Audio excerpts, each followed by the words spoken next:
Nakumbuka kitu cha kwanza kabisa ambacho kiligeuza mitazamo yangu kuhusiana na fedha ilikuwa nadhani kuanzia miaka 2016-17 hapo. Nilipokutana na kitabu maarufu sana cha Rich Dad Poor Dad.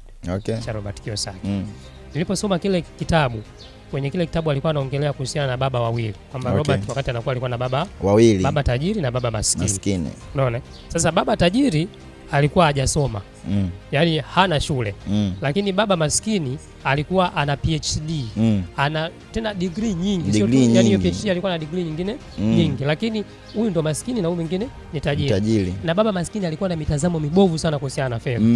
Kiasi kwamba kwenye mazungumzo jioni, yeye kauli zake zote ilikuwa ni kumsema yule baba tajiri, kuisema serikali, kusema vitu vyote vya ovyo kuhusiana na nini na pesa. Kwa hiyo ikawa haishangazi kwamba mitazamo yake mibaya kuhusiana na pesa ndio inasababisha hali alionayo. Lakini Robert alipoenda kwa babake tajiri, ambaye hakuwa babake mzazi, alikuwa ni kama mentor sasa. Akamfundisha kitu kimoja cha muhimu sana. Alianza kumpa kazi, alafu akawa hamlipi. Yaani anamfanyisha dogo kazi na ana miaka 9. Anamfanyisha kazi na hamlipi. Sasa babake yule maskini akawa analalamika, "Kwa nini wanakufanyisha kazi hawakulipi?" Kumbe babake tajiri akaja akamwambia hivi, "Nataka nikuondolee ufahamu au ile mentality ya kwamba pesa inafanywa kazi." Akasema, "Unafanya kwa ajili ya kupata skills, sio kupata pesa."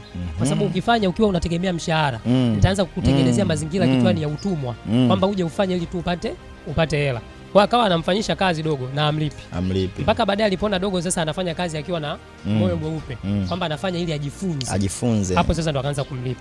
Babake kule akawa anasema unamtumikisha tu, umlipi na nini? Akawa anamwambia usimsikize sana babako. Babako ana mentality kwamba unatakiwa uifanyie kazi pesa, na unapoifanyia kazi pesa maana yake pesa ndo boss. Wewe ni mtumwa.